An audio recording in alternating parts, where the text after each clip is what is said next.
ఒక్కసారి కొమ్మూరి గోల్డ్ కి కాల్ చేయండి. తాకట్లో ఉన్న మీ బంగారాన్ని విడిపించి మార్కెట్ ప్రైస్ కి వాళ్ళు కొనుక్కుని మిగతా డబ్బులు మీకు ఇచ్చేస్తారు. మనం టీవీ స్క్రీన్ పై బ్రేకింగ్ న్యూస్ చూస్తున్నాము. ప్రభాస్ నటించిన ఫౌజీ మూవీ సెట్స్ లో అయితే ఒక యాక్సిడెంట్ చోటు చేసుకుంది.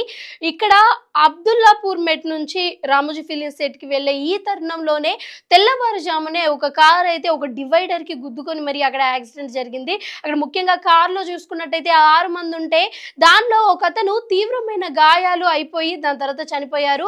మిగతా 6 మంది కూడా అంటే మిగతా 5 మంది కూడా వాళ్ళకు కూడా తీవ్రమైన గాయాలయ్యాయి. వాళ్ళందరినీ కూడా దగ్గరలో ఉన్న హాస్పిటల్ కి తీసుకొని వెళ్ళి చికిత్స కూడా జరిపిస్తున్నారు. బట్ వాళ్ళు తీవ్రమైన గాయాలకైతే పాల్పడ్డట్లుగా ఇక్కడ తెలుస్తోంది. ముఖ్యంగా ఈ మిగతా 5 మంది ఎవరైతే ఉన్నారో వాళ్ళైతే మన డాక్టర్ల పర్యవేక్షణలో అయితే ఉన్నారు. అయితే ఇక్కడ మూవీకి సంబంధించినట్లు ఒకసారి మనం చూసుకున్నట్టయితే తెల్లవారుజామునే మూవీ షూటింగ్స్ కోసం అని వెళ్తున్న ఈ ప్రొడక్షన్ కార్ నుంచి అయితే యాక్సిడెంట్ జరిగింది. చాలా మంది న్యూస్ లో కూడా ప్రభాస్ కి తప్పిన యాక్సిడెంట్ అని చెప్తున్నారు. ప్రభాస్ కి తప్పిన యాక్సిడెంట్ కాదు, ప్రభాస్ ఆల్రెడీ షూటింగ్ ప్లేస్ లో ఉన్నాడు. వీళ్ళు షూటింగ్ ప్లేస్ కి వెళ్లే ఈ తరుణంలో అయితే ఇక్కడ యాక్సిడెంట్ జరిగింది. అండ్ ఇక్కడ ముఖ్యంగా చూసుకున్నట్టయితే ఈ మూవీకి సంబంధించిన మూవీ మేకర్స్ ఎవరైతే ఉన్నారో ఇది మైత్రి మూవీ మేకర్స్ కూడా ఇప్పటికైతే రెస్పాండ్ అయినట్టుగా తెలుస్తుంది. నాకు తెలిసి దాదాపు వాళ్ళకి కూడా ఎంతో కొంత అమౌంట్ ఇచ్చి సెటిల్ చేసుకునే ప్రయత్నం వాళ్ళు చేస్తారు.